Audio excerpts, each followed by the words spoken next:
नमस्कार दोस्तों, एमपीडिया YouTube channel आपका पुनः स्वागत करता है। जैसा कि हम लोग विगत क्लासों में अध्ययन कर चुके हैं कि भाई साहब वर्णमाला क्या होते हो, सॉरी व्याकरण क्या होते हैं, इसका अध्ययन हमने किया। व्याकरण के बारे में जाना, भाषा के बारे में हमने जाना, हिंदी शब्द के उत्पत्ति के बारे में जाना, साथ में ये जाना कि जो हिंदी है इसका व्याकरण सर्वप्रथम किसके द्वारा लिखा गया था, किस भाषा में लिखा गया था। तो जैसे संक्षिप्त में हम थोड़े थोड़े से दो चार फैक्ट देख लेते हैं दोस्तों। तो हमने देखा कि जो अपना हिंदी शब्द है वह किसके द्वारा दिया गया था, फारसियों और ईरानियों के द्वारा दिया गया था, क्योंकि वो लोग क्या करते थे, सा का उच्चारण हा और धा का उच्चारण दा करते थे। इसी प्रकार हमने आगे देखा तो हिंदी का पहला व्याकरण सर्वप्रथम किसके द्वारा लिखा गया था, तो लिखा गया था जे कैटलर के द्वारा लिखा गया था। और किस भाषा में लिखा गया था, डच भाषा में लिखा गया था। इसके बाद हम लोगों ने देखा है दोस्तों लिपि क्या होती है, ध्वनि चिन्हों को जो लिखने का तरीका होता है उसे लिपि कहते हैं। हम लोगों ने लिपि के बारे में देखा, ये देखा कि जो हिंदी है किस लिपि में लिखी जाती है, तो हिंदी देवनागरी लिपि में लिखी जाती है। इसके बाद हमने देखा हिंदी का विकास क्रम, देखा कि हिंदी कैसे आई। तो हमने देखा था हिंदी आने के क्रम में सबसे पहले संस्कृत भाषा आई थी और यह लगातार अनेक क्रम से होते हुए कहां तक पहुंची थी, पाली प्राकृत अपभ्रंश से होते हुए हिंदी तक पहुंची थी।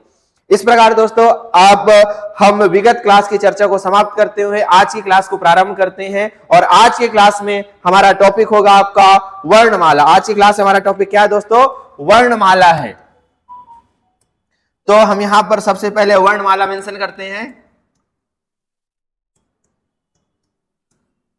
वैसे भी इस समय मालाओं का सीजन ज्यादा चल रहा है और आप सब परिचित होंगे कि माला बनाने के लिए हम किसका प्रयोग करते हैं, फूलों का प्रयोग करते हैं। इसी प्रकार एक शब्द अपनी हिंदी में आता है, कौन सा, वर्णमाला। जैसे कि दोस्तों हम जानते हैं इंग्लिश में कहते हैं अल्फाबेट्स, क्या कहते हैं, अल्फाबेट्स कहते हैं, जिसे हम A B C D E F G H. इसी प्रकार हिंदी में हम जो बोलते हैं उनको लिखने के लिए कुछ वर्ण होते हैं जिन्हें हम क्या कहते हैं, वर्ण कहते हैं। और इनको जब एक व्यवस्थित क्रम में पिरो दिया जाता है तो हम इसे क्या कहते हैं, वर्णमाला कहते हैं। तो आप सबसे पहले देखिए इसमें कौन कौन से शब्द है। वर्णमाला जब आप देखते हैं तो आप पाएंगे कि वर्ण और माला से मिलकर बना है।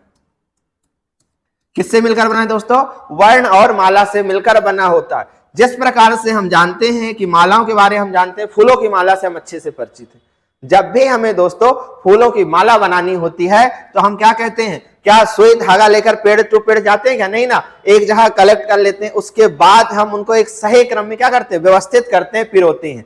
तो इसी प्रकार जब हमें वर्णों की माला बनानी होती है तो सबसे पहला कार्य अपना होता है वर्णों का समूह बनाना। तो हम सबसे पहले क्या करते हैं, वर्णों को एक स्थान पर कलेक्ट कर लेते हैं, जिसे हमने कहा वर्णों का समूह। और माला में जब बनाते हैं दोस्तों तो क्या आपने देखा इधर किसी भी रूप में हम फूलों को पिरोते हैं, ऐसा नहीं करते। एक व्यवस्थित क्रम में हम फूलों को माला बनाते समय पिरोते हैं, मतलब व्यवस्थित ढंग से रखते हैं। तो उसे हम सरल अच्छे शब्दों में बोले तो क्या बोलेंगे, सुव्यवस्थित। तो यहां से आपकी दोस्तों परिभाषा क्या बन गई कि वर्णों का समूह जो सुव्यवस्थित ढंग से स्थित होता है उसे हम कहते हैं वर्णमाला। तो आप इसकी परिभाषा लिख लीजिए, आपसे सीधे पूछा जाता है कि वर्णों के सुव्यवस्थित समूह को क्या कहते हैं, तो वर्णों के सुव्यवस्थित समूह को कहते हैं वर्णमाला। तो आप सब लिख लीजिए, वर्णों का सुव्यवस्थित समूह क्या है, वर्णमाला है। जब हम देख लेते हैं दोस्तों कि वर्णमाला वर्णों का सुव्यवस्थित समूह होता है, तब हमें ज्ञान होना चाहिए कि भाई साहब कौन कौन से वर्ण हैं, कितने वर्ण होते हैं। तो जब हम आगे परिचर्चा करते हैं दोस्तों तो हमें यह समझ में आता है कि हिंदी वर्णमाला के अंतर्गत कुल 44 वर्ण है। कितने वर्ण है दोस्तों, हिंदी वर्णमाला। आप लिखते जाइएगा, ये जब हो जाए तो अगला फैक्ट लिखिएगा दोस्तों, वो फैक्ट बहुत ही महत्वपूर्ण है, इसे हम हटा देते हैं। अब आप ये पहला फैक्ट लिखने के बाद दूसरा फैक्ट ये लिख लीजिए कि हिंदी वर्णमाला में ये प्रश्न पूछा जा चुका है कितने वर्ण है, तो हिंदी वर्णमाला में 44 वर्ण हैं। कितने वर्ण है, 44। और ये जो 44 वर्ण है दोस्तों, ये स्वर और व्यंजनों का योग है। तो आपसे पूछ लिया जाए कि हिंदी वर्णमाला में स्वर और व्यंजनों की संख्या कितनी है, तो स्वर और व्यंजनों की संख्या 44 है। अब इसी क्रम में आगे बढ़ते हैं कि स्वर और व्यंजन आए कहां से और क्या किस नाम से पुकारते होंगे। तो हमने पढ़ा था पहले क्लास में कि जब व्याकरण की बात की जाती है तो पाणिनि का नाम अवश्य आता है। पाणिनि के बिना व्याकरण क्या है, कुछ नहीं है, दोनों एक दूसरे के पूरक ही हैं। तो जब हम पाणिनि का नाम लेते हैं तो पाणिनि ने यहां पर भी अपना हस्तक्षेप किया था स्वर और व्यंजनों पे। कहां पर, स्वर और व्यंजनों पर भी पाणिनि ने हस्तक्षेप किया था और स्वरों को उन्होंने नाम दिया था अच। स्वरों को क्या नाम दिया था दोस्तों, अच नाम दिया था, और व्यंजन वर्णों को नाम दिया था क्या, हल। क्या नाम दिया था, व्यंजन वर्णों को हल नाम दिया और स्वर वर्णों को अच नाम दिया था। ये बात याद रखिएगा, आपसे पूछा जाए कि स्वर वर्णों को और अन्य किस नाम से जाना जाता था, तो तीसरे फैक्ट के रूप में लिख लीजिए कि स्वर वर्णों को अच एवं व्यंजनों को हल के नाम से भी जाना जाता है। ये बात हुई आपकी क्या, स्वर और व्यंजन के अन्य नाम की। अब हम जब आगे पढ़ते हैं तो ये देखते हैं कि जो हिंदी वर्णमाला है वास्तव में इसमें कितने वर्ण होते हैं, क्योंकि प्रत्येक भाषा के लिए या फिजिक्स हो, सब चीज के लिए एक मानक निर्धारित है। क्या निर्धारित है, मानक निर्धारित है। और उन मानकीकरण के लिए अपने देश में एक क्या है, एक संस्था है जिसका नाम है वैज्ञानिक हिंदी निदेशालय। क्या नाम है दोस्तों, वैज्ञानिक हिंदी निदेशालय, जिसका मुख्यालय नई दिल्ली है। यह कहती है कि हिंदी वर्णमाला में वर्णों की संख्या 52 है। कितनी है, तो आप चौथा फैक्ट लिख लीजिएगा, वैज्ञानिक हिंदी निदेशालय नई दिल्ली के अनुसार वैज्ञानिक हिंदी निदेशालय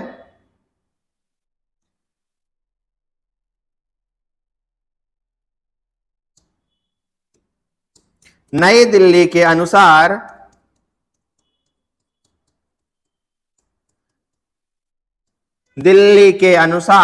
हिंदी में वर्णों की संख्या 52 है।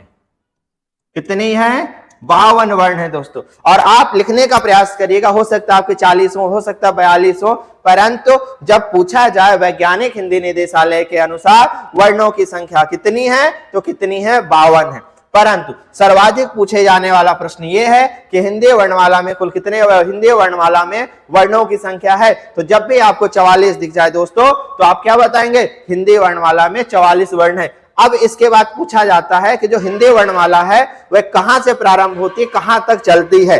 तो प्राचीन ये जो पाणिनि थे दोस्तों अपने, अब अपन अगले स्लाइड में जाते हैं, तो जो पाणिनि थे दोस्तों, पाणिनि ने जो नाम दिया था उसके आधार पर हम देखते हैं तो पाते हैं कि हिंदी वर्णमाला के वर्णों का प्रारंभ आ से लेकर हा तक होता है। और यह प्रश्न पूछा जा चुका है। यह प्रश्न आपका जो संविदा शिक्षक वर्ग 3 और वर्ग 2 हुआ है, इनमें ये प्रश्न पूछे जा चुके हैं। यहां तक कि सीटीटी और जो सेंट्रल का एग्जाम होता है टीचर से संबंधित, उसमें भी यह प्रश्न पूछा जा चुका है कि हिंदी वर्णमाला के वर्ण कहां से कहां तक होते हैं। तो हिंदी वर्णमाला के वर्ण आ से लेकर हा तक होते हैं। कहां तक होते हैं दोस्तों, आ से लेकर हा तक होते हैं। इसके बाद आगे आप देखेंगे आ से हा तक है, स्वर व्यंजन लिखा था। तो जो हिंदी वर्णमाला की जो ध्वनियां होती है वो कितने प्रकार की होती है, अगला प्रश्न आता है। तो जब ये प्रश्न है दोस्तों तो आपको याद रखना है, अगला फैक्ट लिख लीजिए 5वां, कि हिंदी वर्णमाला में 3 प्रकार की ध्वनियां होती हैं। कितने प्रकार की ध्वनियां होती हैं, 3 प्रकार की ध्वनियां होती हैं। अब आपसे पूछ लिया जाए ये 3 प्रकार कौन कौन से हैं, तो 3 प्रकार की ध्वनियां होती हैं दोस्तों, उनको ऐसे बना के लिख लीजिए। पहली ध्वनि होती है आपकी स्वर, क्या होती है, स्वर। दूसरी ध्वनि होती है आपकी व्यंजन, और तीसरी होती है दोस्तों अयोगवाह। कौन सी होती है, अयोगवाह। ठीक, अब आगे हम लोग पढ़ेंगे इनके बारे में थोड़ा थोड़ा सही पर। तो आपसे पूछ लिया जाए हिंदी में कितने प्रकार के ध्वनियां होती हैं, तो आपका आंसर होगा दोस्तों हिंदी में 3 प्रकार की ध्वनियां होती है। हिंदी वर्णमाला में कितने प्रकार की, कुछ भी पूछ लिया जाए तो आपका आंसर होगा 3। अब 3 कौन कौन से है दोस्तों, हमने देख लिया है। अब ये 3 जो ध्वनियां है दोस्तों, इनको यहीं पर हम एक चार्ट के रूप में अध्ययन कर ले रहे हैं। 3 ध्वनियां, तीन ध्वनियों के अंतर्गत दोस्तों पहली ध्वनि का हम अध्ययन करते हैं। पहली ध्वनि आपकी कौन सी है? स्वर। स्वर का ऐसे ही चार्ट बना लीजिएगा दोस्तों, तीन ऐसे, और इसी पर हम इनके बारे में पूर्णतः डिस्कशन करेंगे। स्वर, व्यंजन और तीसरी हमने क्या कहा? अयोगवाह। ठीक। अब दोस्तों सबसे पहले स्वर की बात करते हैं, तो यहां पर आपको 2 से 3 फैक्ट इंपॉर्टेंट है, अवश्य पता होना चाहिए। सबसे पहला फैक्ट है दोस्तों आपका स्वर। सा मतलब होता है स्वर, और सा से ही होता है स्वतंत्र। तो जो स्वर होते हैं दोस्तों, ये स्वतंत्र ध्वनियां होती हैं। ये क्या होती हैं? आपके स्वतंत्र ध्वनियां होती हैं। अर्थात जब इनका उच्चारण करते हैं हम, तो हमें किसी और की सहायता की आवश्यकता बिल्कुल भी नहीं होती है। यह आत्मनिर्भर भारत है। स्वर क्या होते हैं? स्वर जो है तो हमारे आत्मनिर्भर भारत की रीढ़ की हड्डी है। अब यहां पर आप देखेंगे दोस्तों कि स्वतंत्र होते हैं, तो जब हम इनका उच्चारण करेंगे तो वायु हमारे मुख से बिना बाधा के बाहर निकलती है। कैसे निकलती है? बिना बाधा के बाहर निकलती है। तो दूसरा फैक्ट लिख लीजिए, वायु मुख से निर्बाध। निर्बाध का मतलब होता है दोस्तों बिना बाधा के, या इसी को कह सकते हैं आप अबाध रूप से बाहर निकलती। वायु मुख से अबाध रूप से बाहर निकलती है। ठीक दोस्तों, ये 2 फैक्ट आपको याद रखना है कि स्वर क्या होते हैं। स्वर स्वतंत्र ध्वनियां होती हैं। अब हम जब इनका उच्चारण करते हैं तो वायु मुख से निर्बाध रूप से बाहर निकलती। इसके बाद एक फैक्ट और याद रखिएगा दोस्तों कि मात्राएं केवल स्वर वर्णों की होती हैं। मात्राएं केवल इन्हीं की होती हैं। इन्हीं मतलब स्वर वर्णों की होती हैं। ये बात आप याद रखिएगा, मात्राएं केवल इन्हीं के होते हैं, अर्थात स्वर वर्णों की ही होती हैं। ठीक। इसके बाद हम अध्ययन करते हैं व्यंजन के बारे में। क्या अध्ययन करते हैं दोस्तों? व्यंजन क्या होते हैं। तो ये कंपैरिजन के हिसाब से हम यहीं पर लिखते जाते हैं, जिससे आपको दिक्कत नहीं होनी चाहिए कि आपको याद करने में कठिनाइयां आए। अब जब हमने कहा स्वर स्वतंत्र होते हैं, तो व्यंजन क्या होते होंगे? व्यंजन क्या होते होंगे? तो भाई साहब दोनों एक सिक्के के जो 2 पहलू होते हैं, दोनों अलग अलग होते हैं। यदि स्वर स्वतंत्र होते हैं तो व्यंजन आपको याद रखना है क्या होते हैं? स्वतंत्र नहीं होते हैं। और जब स्वतंत्र नहीं होते हैं दोस्तों, तो आपके दिमाग में एक बात अवश्य क्लिक करी होगी, तो फिर ये होते क्या होंगे? तो ये होते हैं दोस्तों स्वरों पर निर्भर। क्या होते हैं? स्वरों पर निर्भर होते हैं, अर्थात स्वरों की सहायता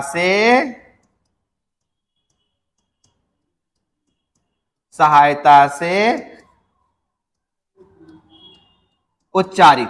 हो सकता है आपको ये जो शब्द लिखा है कठिन लग रहा, उच्चारित। उच्चारित का मतलब होता है दोस्तों बोले जाते हैं। मतलब जो व्यंजन होते हैं किसके सहायता से बोले जाते हैं? तो व्यंजन आपके स्वरों की सहायता से बोले जाते हैं, स्वरों की सहायता से उच्चारित होते हैं। दूसरा फैक्ट आपको लिखना है दोस्तों कि जो व्यंजन होते हैं जब इनका उच्चारण करेंगे, चूंकि देखिए स्वर में आपने देखा कि वायु कैसे लिखती है? निर्बाध, अर्थात बिना बाधा के बाहर निकलती है। तो जब व्यंजन वर्णों का आप उच्चारण करेंगे तो वायु कैसे निकलेगी? तो यहां लिख लीजिए, वायु मुख से सबाध। सबाध का मतलब होता है बाधा के साथ, बाधा सहित, सबाध रूप से बाहर निकलती है।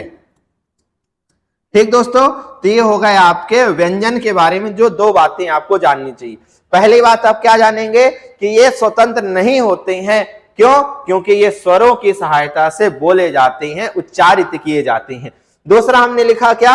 इनका जब उच्चारण करते हैं दोस्तों, हम बोलेंगे तो वायु क्या होगी? मुख से बाधा के साथ बाहर निकलेगी, अर्थात वायु के निकलने में कुछ ना कुछ रुकावट उत्पन्न अवश्य होती है। और तीसरी बात दोस्तों जो हमने यहां लिखा है कि स्वर की मात्राएं होती हैं, तो आप ये भी ध्यान रखिएगा कि व्यंजन वर्णों की कोई भी मात्रा नहीं होती है। तीसरी बात, हम यहां पर एक बात और ध्यान दे सकते हैं कि जब हमें व्यंजन वर्णों को बिना स्वर के लिखना हो दोस्तों, तब हम उनके नीचे एक ऐसी तिर्यक रेखा बनाते हैं। क्या लगाते हैं? तिर्यक रेखा लगाते हैं। जैसे मान लीजिए हमने का लिखा और का में दोस्तों ऐसी एक रेखा बना दी, ये बना दे, तो इसको हम कहेंगे स्वर रहित व्यंजन।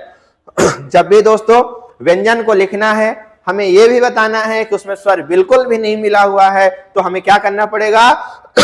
उसके नीचे हलंत लगाना पड़ेगा, एक तिर्यक रेखा खींचनी पड़ेगी। ठीक, इसके बाद आपका आता है क्या? अयोगवाह। अब जैसे कि हम हमेशा पढ़ते आए हैं, यदि किसी शब्द के प्रारंभ में छोटा आ लगा हुआ है तो इसका मतलब क्या होता है? नहीं। क्या होता है? नहीं होता है। तो अब इसको यदि हम तोड़ते हैं, इसका ऑपरेशन करते हैं, हम क्या पाएंगे? आ धन योग। क्या पाए हमने? आ धन योग, अर्थात आ मतलब क्या होगा? नहीं, और योग मतलब होता है क्या? जोड़। मतलब इसका किसी से कोई भी जोड़ नहीं है। एक प्रकार से आप यदि मुहावरे के रूप में बोलेंगे तो आप क्या बोलेंगे? ये थाली का बैगन है।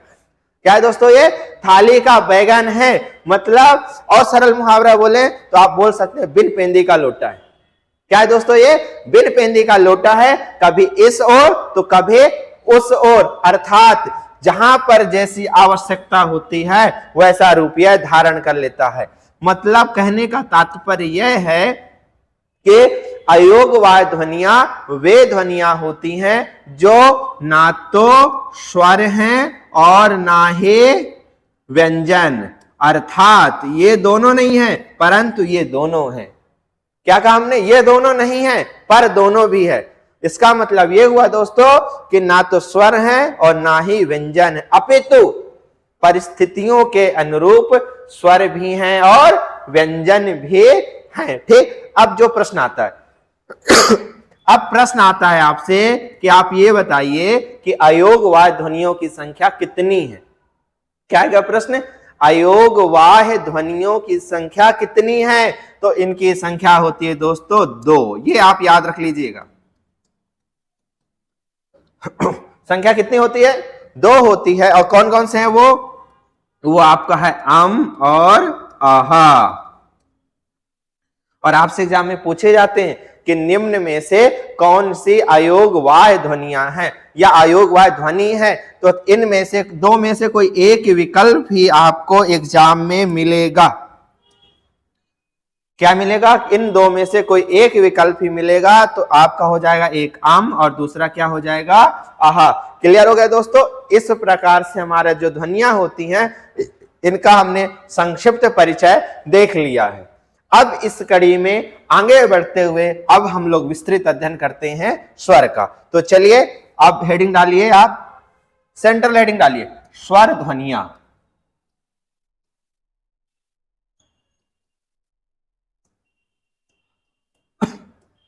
क्या डाला हमने दोस्तों?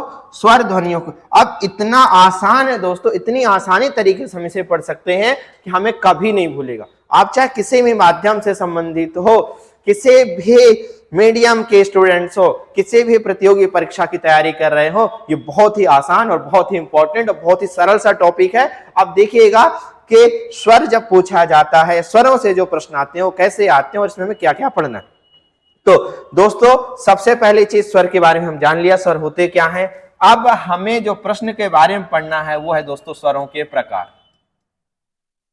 क्या है दोस्तों? स्वरों के प्रकार। अब जब स्वरों के प्रकार का अध्ययन करना है दोस्तों, तो सबसे पहले हम बढ़िया सा, आप सभी अपनी कॉपी हॉरिजॉन्टल कर लीजिएगा, हॉरिजॉन्टल करके ही डायग्राम बनाइएगा। इस फ्लो चार्ट के बाद आप स्वयं कहेंगे कि वाह स्वर कितने आसान हैं, जिन्हें आज तक हम कठिन समझ रहे थे।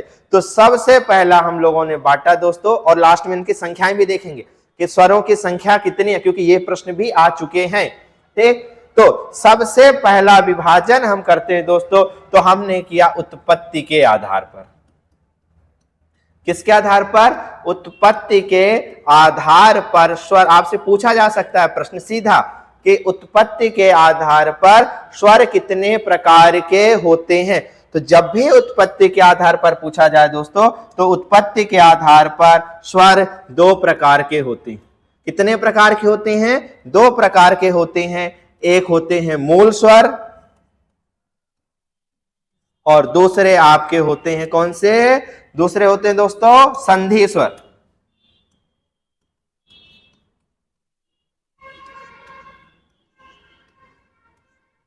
उत्पत्ति के आधार पर आपसे पूछ लिया जाए स्वर कितने प्रकार के होते हैं, तो उत्पत्ति के आधार पर स्वर दो प्रकार के होते हैं। पहला होता है आपका मूल स्वर और दूसरा होता है संधि स्वर। अब मूल स्वर के नाम से स्पष्ट है दोस्तों, जो स्वर बेसिक होंगे, हमेशा आते रहे होंगे, उनकी सहायता से अन्य स्वर भी बनते होंगे, तो उन्हें हम क्या कहते हैं? मूल स्वर कहते हैं। और याद रखने का सबसे अच्छा तरीका है कि आप जिन जिन स्वर वर्णों को बोलते समय क्या लगाएं? छोटा लगाएं। क्या लगाएं?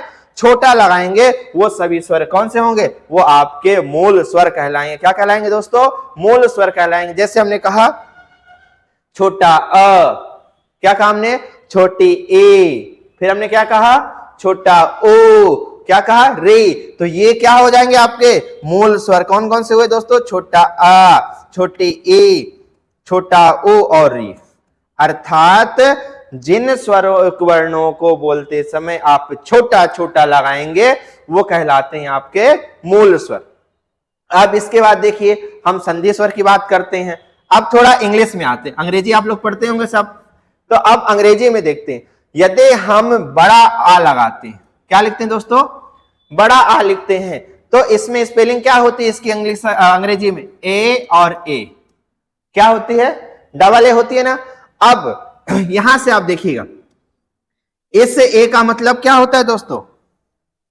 इस ए का मतलब होता है अ। अंग्रेजी में आ होता है या नहीं होता है? इसके बाद ये दूसरा ए लिखा, इस ए का मतलब भी क्या होता है? आ। मतलब हमने देखा कि इंग्लिश जो है वो क्या है? हिंदी को लगभग क्या कर रही है?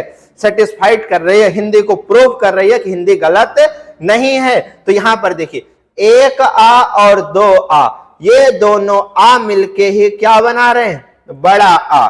इसलिए हम क्या कहते हैं दोस्तों कि जो हिंदी क्या है? साइंटिफिक लैंग्वेज है। तो अब याद कैसे करेंगे? इनको छोड़कर जितने भी वर्ण होते हैं, स्वर होते हैं, वो सब क्या कहलाते हैं? संधि स्वर। जैसे कौन कौन से है दोस्तों? तो आपका बड़ा बड़ा जितने बच रहे, बड़ा आ, फिर बड़ी ई, फिर बड़ा ऊ, और इसके अतिरिक्त क्या बचते हैं आपके? ए। क्या बचता है दोस्तों? ये दोनों ए बचेंगे, ए, आई, ओ और औ। कौन सा हो गया? ए, आई, ओ, औ। ये सब हो गए आपके संधि स्वर। अब यहां सर एक बहुत अच्छी चीज आपसे देखेंगे, जब आपसे कभी पूछ लिया जाए कि संधि स्वर कौन कौन से, आपसे संख्या भी पूछी जा सकती है, तो संधि स्वर की संख्या कितनी है? 1 2 3 4 5 6 और 7। तो संधि स्वर टोटल कितने होते हैं? 7 होते हैं दोस्तों। इसके बाद हम यहां देखते हैं, कुछ दोस्तों डबल ए से बनते हैं, तो कुछ बनते हैं ए आई से। किसे बने? ए आई से। कुछ बनते हैं ए यू से। तो हमने जब ये देखा तो कुछ तो एक जैसे से मिलकर बन रहे हैं। क्या बन रहे हैं? कुछ एक जैसे स्वरों से मिलकर बन रहे हैं और कुछ अलग अलग स्वरों से मिलकर बन रहे हैं। जब हम एक जैसे आए और अलग अलग आए, इंग्लिश में हमने देखा, तो हिंदी में इंप्लीमेंट करते हुए हमने यह पाया कि भाई साहब संधि तो होती है, लेकिन संधि कभी कभी अपने बराबरियों वालों के साथ तो होती ही रहती है, परंतु अपने से नीचे वालों के साथ भी हम संधि कर लेते हैं। तो उस आधार पर देखा जाए दोस्तों, तो इसके 2 प्रकार हमने बना दिए। कितने प्रकार? 2 प्रकार बना दिए। पहला प्रकार आपका कहलाता है दोस्तों दीर्घ स्वर। क्या कहलाता है? दीर्घ स्वर कहलाता है। और दूसरा कहलाता है संयुक्त स्वर। आपसे एग्जाम में कभी, चूंकि वर्तमान में देखिए व्यापम की बहुत सारी वैकेंसी आ चुकी हैं, और ये हो जाए तो हम आपको आज की एक विशेष खबर भी देते हैं जो आज ही जारी हुई है। तो थोड़ा सा ये देख लीजिए, दीर्घ स्वर कौन कौन से हो जाएंगे दोस्तों, और संयुक्त स्वर कौन कौन से हो जाएंगे। दीर्घ स्वर के अंत, दीर्घ का मतलब होता है दोस्तों बड़ा। दीर्घ का मतलब क्या होता है? दीर्घ का मतलब होता है बड़ा। जब हमने बड़ा कहा दोस्तों, तो जिन जिन स्वरों के उच्चारण में बड़ा लगाया जाए वो आएंगे आपके दीर्घ स्वर। तो यहां पर कौन कौन से हम बड़ा लगाते हैं? तो बड़ा लगाते हैं दोस्तों बड़ा आ, बड़ी ए, बड़ा ओ। फिर जो बच रहे हैं वो क्या कहलाएंगे? संयुक्त स्वर। तो आपके ए, आई, ओ और औ, ये कहलाएंगे आपके संयुक्त स्वर। अब दोस्तों आप अपनी कॉपी में ऐसा चार्ट हम लोग बनाते चलेंगे आगे आगे, लेकिन आपको एक काम अब करना है, थोड़ा सा एक बॉक्स बनाइए, उस बॉक्स में लिख लीजिए कि ये किन किन वर्णों से मिलकर बने। चूंकि ये प्रश्न आ चुका है तो आप एक बॉक्स बना लीजिए ऐसा। दोस्तों जल्दी से ऐसा बॉक्स बनाइए और इस बॉक्स में लिखिए बड़ा आ इक्वल टू छोटा आ प्लस छोटा आ। हिंदी को भी इंग्लिश में पढ़िए। कैसे? बड़ा आ मतलब double a is equal to a plus a, ये हो गया डबल ए। अब इसी प्रकार बड़ी ई को भी लिखिए छोटे ए प्लस छोटे ए। इसके बाद लिखिए बड़ा ओ इज इक्वल टू छोटा ओ प्लस छोटा ओ। फिर लिखिए ए आ प्लस ई। फिर लिखिए आई आ प्लस ए। फिर लिखिए ओ आ प्लस ओ। और औ लिखिए दोस्तों आ प्लस ओ। ये प्रश्न आपके पूछे जा चुके हैं, इसलिए इन पर विशेष ध्यान दीजिएगा कि कैसे क्या होता है। आ किन किन स्वरों से मिलकर बनता है? तो बड़ा आ हमेशा छोटा आ और छोटा आ से मिलकर बनता है। उसी प्रकार बड़े ई किससे मिलकर बनती है? छोटे ई प्लस छोटे ई से। बड़ा ओ किससे बनता है दोस्तों? छोटा ओ प्लस छोटा ओ से। अब ये वाला पूछा गया था दोस्तों, ये वाला और ये वाला पूछा जा चुका। कौन सा? ये दो पूछे जा चुके हैं कि जो आई है वह किन किन स्वर वर्णों के मेल से बनता है। तो आई किन से मिलकर बना है दोस्तों? आ प्लस ए से। किससे मिलकर बना है? आ प्लस ए से मिलकर आई बनता है। तो इसको आप स्टार बना लीजिएगा क्योंकि ये प्रश्न पूछा जा चुका। और अब विकल्प में लिखा था क्या? विकल्प ऐसे आया था, देखिए आ प्लस ए, आ प्लस ए, आ प्लस आई।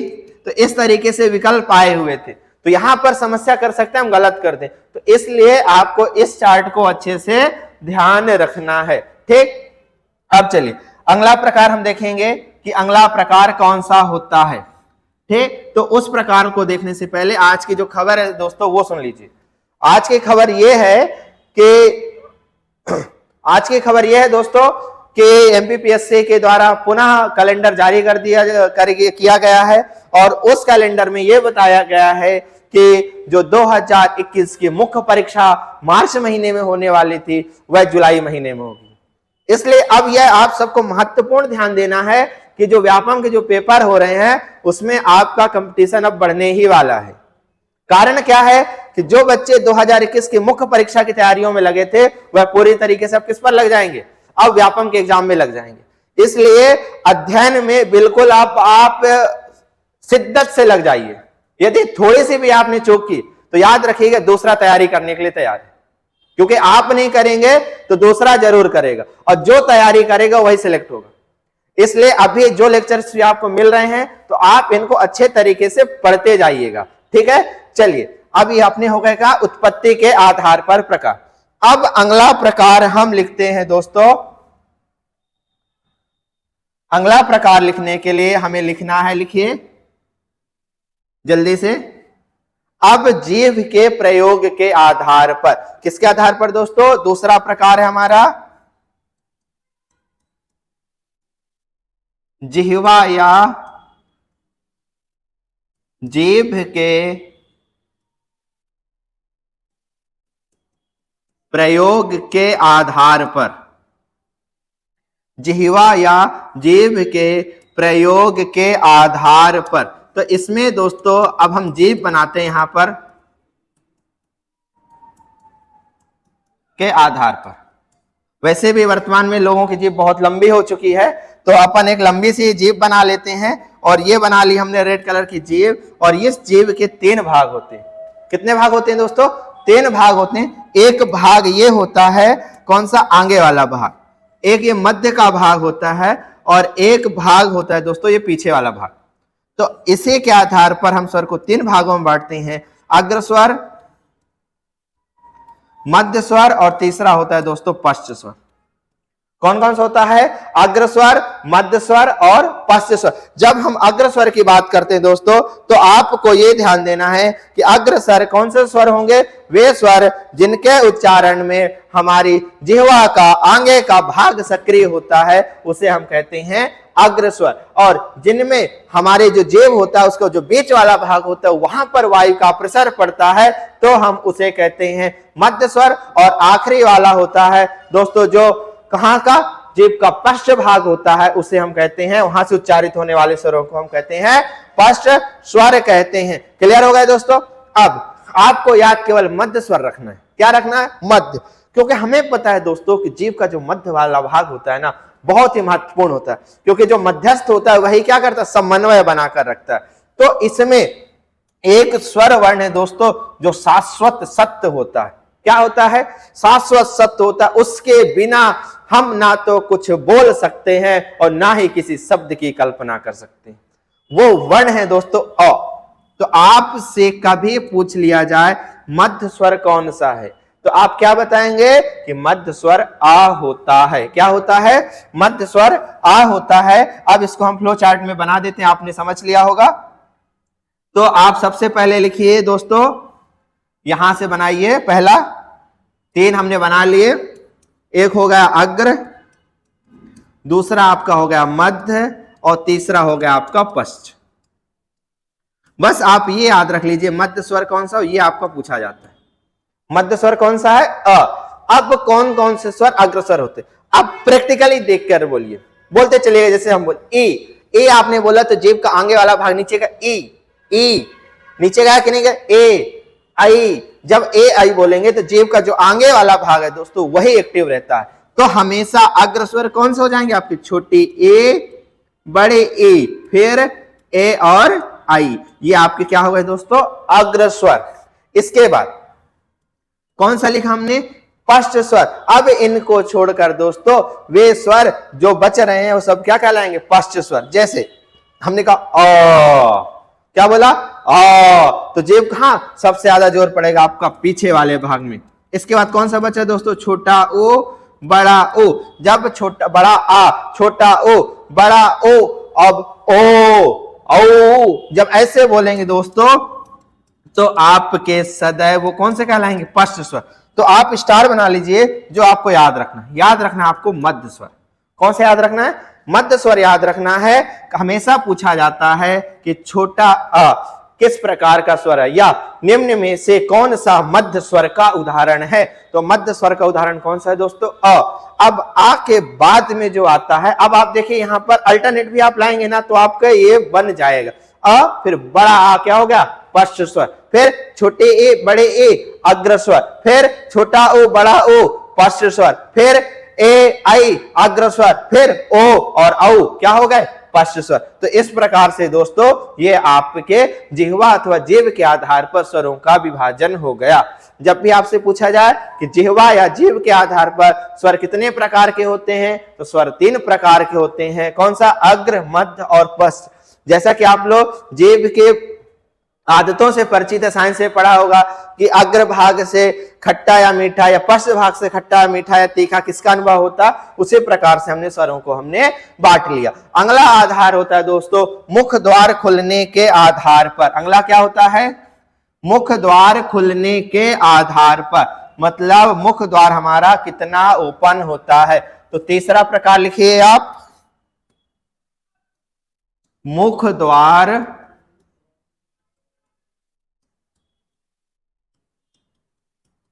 खुलने के आधार पर। अब दोस्तों यहां पर क्या स्थिति बनेगी, गौर से देखिएगा।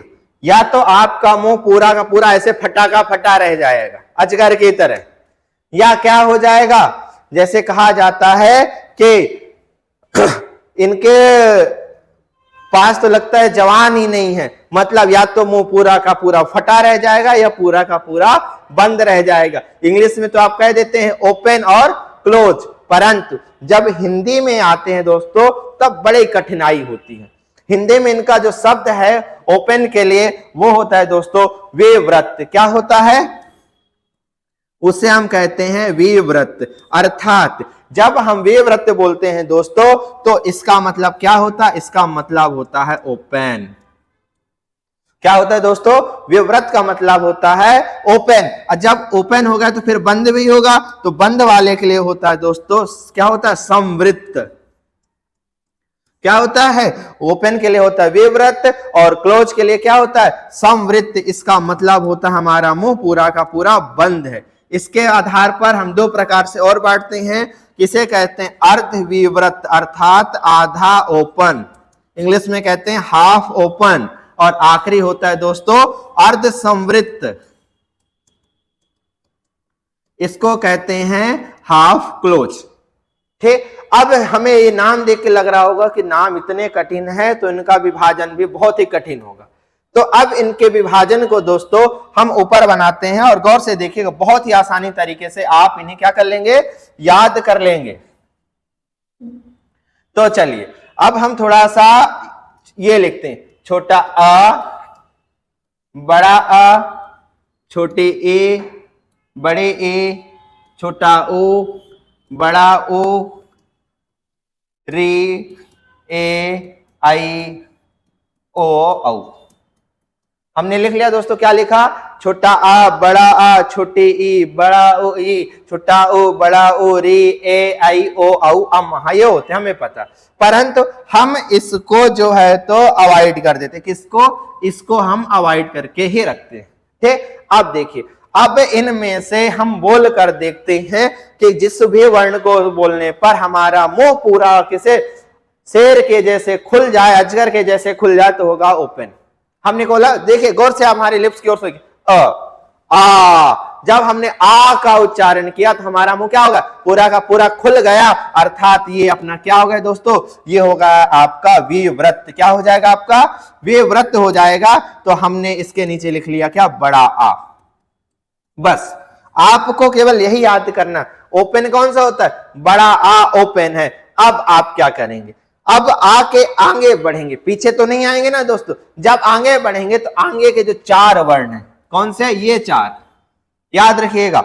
आके आगे के चार वर्ण अब बोल के देखिए, ई, ई, उ, हमारे ओंठ ऐसे लग रहे होंगे सिल गए। ई, उ, मतलब ओंठ एक दूसरे से लगभग चिपके हुए हैं। इसलिए चूंकि इसमें हमारा मुंह बंद है, इसलिए हमने क्या कहा? इन्हें संवृत्त अर्थात क्लोज कहा। ठीक, तो कौन कौन सा? आ के आगे के चार, छोटे ए, बड़े ए, छोटा उ और बड़ा उ। अब क्या बचा दोस्तों? आधा ओपन आधा क्लोज, अर्थात आधा मुंह खुला रहेगा आधा मुंह बंद रहेगा। बस ये नजरिया है देखने का, क्योंकि यदि एक गिलास में पानी आधा और आधे गिलास खाली है तो एक व्यक्ति बोलेगा कि आधे गिलास खाली है, जो पॉजिटिव सोचे वो बोलेगा एक क्या है? यह गिलास आधे भरी हुई है। तो इस प्रकार यहां पर केवल नजरिया है। तो यहां डिस्ट्रीब्यूशन कैसे याद रखेंगे? ओके दोस्तों, सॉरी, ये हो गया अपना। अब हम कैसे याद करते हैं? पहला अल्टरनेट चलाएंगे, एक ये चला, ठीक, इसके बाद जब आगे बढ़ेंगे तो ये सब हट गया ना। अब देखिए, इसको तो हम हटा दे रहे हैं क्योंकि इसे हमने पहले कहा इसका हम उपयोग नहीं करते, इसका उपयोग हम नहीं करते। तो अब ये ले लिया, इसके बाद इसको छोड़ेंगे, किसको लेंगे? इसको लेंगे। तो अल्टरनेट जब चलाएंगे दोस्तों, ये के बाद क्या आएगा? ये चलेगा और इसके बाद ये छूटेगा और ये चलेगा। क्या होगा? अब जब हम हाफ ओपन चलाएंगे दोस्तों तो हमें अल्टरनेट चलना है। कैसे चलना है? अल्टरनेट। तो आपका सबसे पहले क्या आ गया? आ गया। अब आप ये मानिए कि इनका उपयोग तो कर लिया है ना, अब हम इसे हटा देते हैं। हटा दिया, उनको पास में लिख दे रहे हैं, आ, ए, आई, ओ, औ। अब अल्टरनेट हमने चलने का, तो ये आएगा, इसके बाद ये आएगा और इसके बाद ये आएगा। तो कौन सा होगा? आ, आई और औ। ये आपके हो गए दोस्तों अर्ध विवृत अर्थात हाफ ओपन। अब जो दो बच रहे हैं बेचारे, कौन कौन से? ए और ओ, ये हो गए आपके अर्ध संवृत्त। इस प्रकार से हमने मुख द्वार खुलने के आधार पर स्वरों का विभाजन कर लिया। और ये कितने प्रकार से? चार प्रकार से हुए। कुछ हुए दोस्तों जिनमें क्या? मुख द्वार हमारा पूरा खुल गया, जिसे हमने कहा विवृत। कुछ में मुख्य द्वार क्या हुआ, पूरा बंद हो गया, जिसे हमने कहा समृद्ध। अब प्रश्न देखिए कैसे आएगा। प्रश्न आएगा दोस्तों, निम्न में से कौन सा स्वर वर्ण विवृत स्वर्ण वर्ण है। और इसमें आप अंडरलाइन कर लीजिए, जो पूछे जाने की सर्वाधिक संभावना, इसमें जो पूछा भी गया है वो है ये। क्यों? क्योंकि इसमें एक वर्ण है।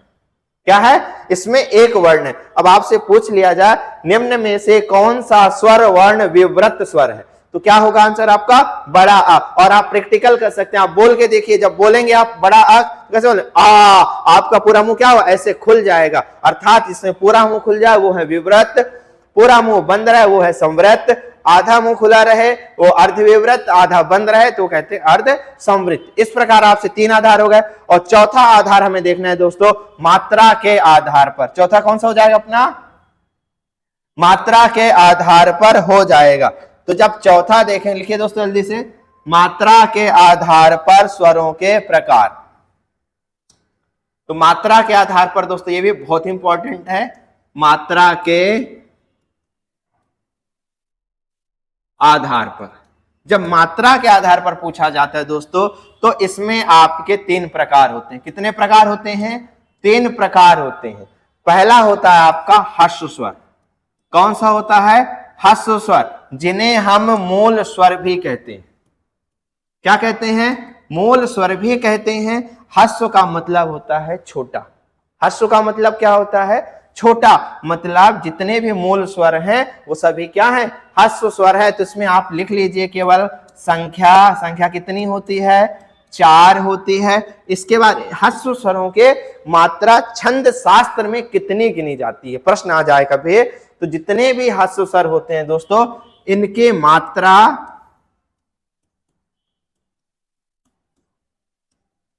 एक गिनी जाती है।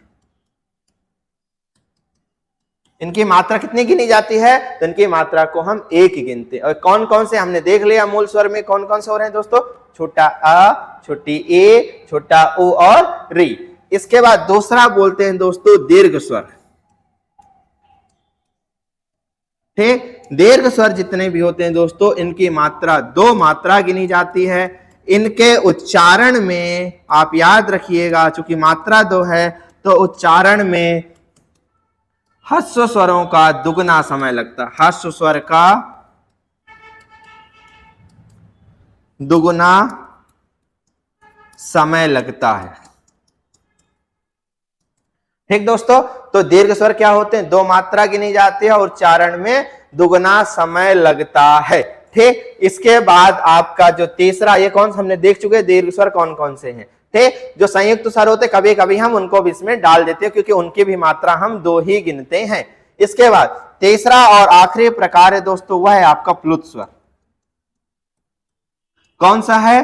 प्लुत स्वर। और आपने हमेशा देखा होगा, जब कोई व्यक्ति मरणासन्न होता है, अर्थात मरने की आवश्यकता होता है, तो जिस प्रकार से वह पुकारता है, या कभी देखा होगा दोस्तों कि मूवियों में जब केस होता है, न्यायालय के का परिदृश्य होता है, न्यायालय का की अवस्था का वर्णन होता है, वहां पर जब जज साहब आने वाले होते हैं, न्यायमूर्ति महोदय आने वाले होते हैं, तब दरबान कैसे चिल्लाते हैं कि न्यायाधीश महोदय पधार रहे हैं। या बीरबल, अकबर बीरबल देखा हो तो उसमें कहते हैं ना कि राजाधिराज महाधिराज ये पधार रहे हैं। तो जब भी ऐसा बोला जाता है, तो हम अपने शब्दों को जब खींचते हैं, तब वहां पर हम प्लुत स्वर का प्रयोग करते हैं। कौन से स्वर का प्रयोग करते हैं? प्लुत स्वर का प्रयोग करते हैं। और इसका जो संकेत होता है दोस्तों, इसका संकेत होता है यस। क्या होता है?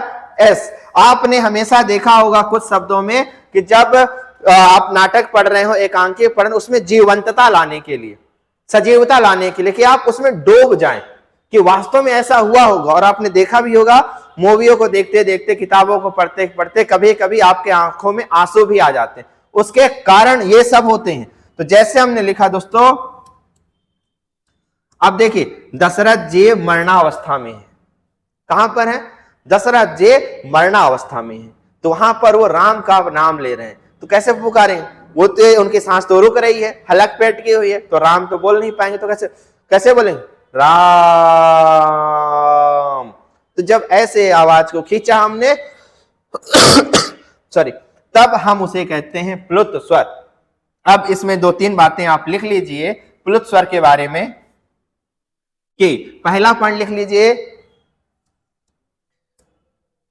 इसका हिंदी में ये पूछा जाएगा प्लुत स्वर का प्रयोग हिंदी में कहा किया जाता है, तो हिंदी में वो नाटक व एकांकी में इसका प्रयोग होता है।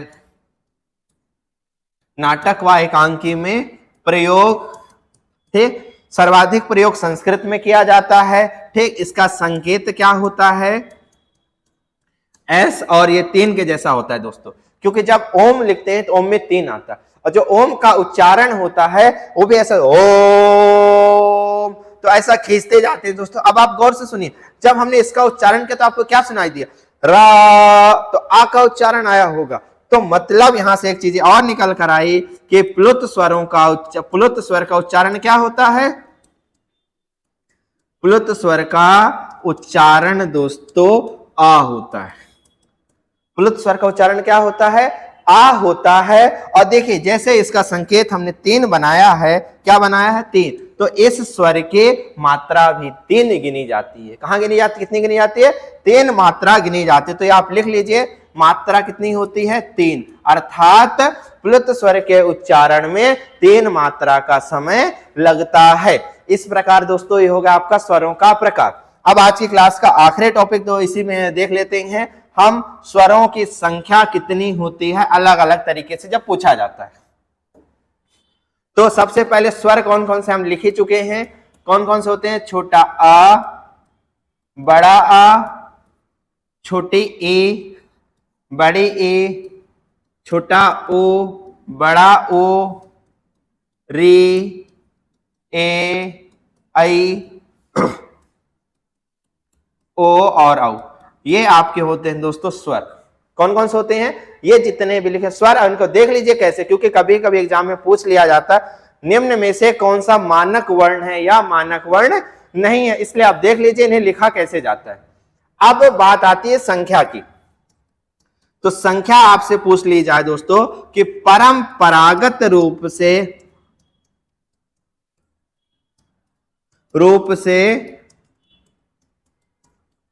स्वरों की संख्या, परंपरागत रूप से, तो परंपरागत मतलब होता है ट्रेडिशनल। क्या होता है दोस्तों, ट्रेडिशनल, अर्थात आप बचपन से कितने स्वर पढ़ते आ रहे हैं, तो हम इसके साथ साथ अम और आहा को भी पढ़ते आ रहे हैं। किसको, अम और आहा को। इस कारण से दोस्तों इनकी संख्या परंपरागत रूप से कितनी होती है, 13 होती है। कितनी होती है, 13 होती है।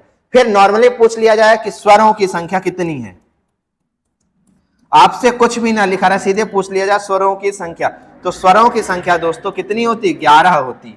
1 2 3 4 5 6 7 8 9 10 11, कितनी होती है, स्वरों की संख्या 11 होती। इसके बाद एक प्रश्न संख्या से और बनता है दोस्तों कि मौखिक रूप से स्वरों की संख्या कितनी होती, मतलब हम उच्चारण करते हैं या बोलते हैं तब स्वर कितने पे होते हैं, इनकी संख्या कितनी। तो दोस्तों इस जब हम उच्चारण करते हैं तो एक ये जो स्वर है कौन सा, एक ये बेचारा रे, री से। अब ये जो री होता है दोस्तों, इसका उच्चारण निकल कर आता है री। क्या निकल कर आता है, री। अब चूंकि उच्चारण में बहुत ज्यादा भेद है, क्या है, उच्चारण अलग अलग नहीं है, एक ही उच्चारण में भेद नहीं हो रहा, परंतु उनके लेखन शैली में भेद है। इस कारण से हम दोनों में क्या हो जाता है, कंफ्यूजिया जाते हैं। और जो कंफ्यूजिया जाते हैं ना, तो उसको दूर करने के लिए हमने क्या कहा, कंफ्यूजन की जड़ को ही दूर कर दिया। जो समस्या उत्पन्न हो रहे थे उस समस्या को ही वो दूर कर दिया। कहते हैं ना, ना रहेगा बांस और ना बजेगे बांसुरिया, तो इस कारण से हमने इसको और इसको क्या कर दिया, हटाई दिया।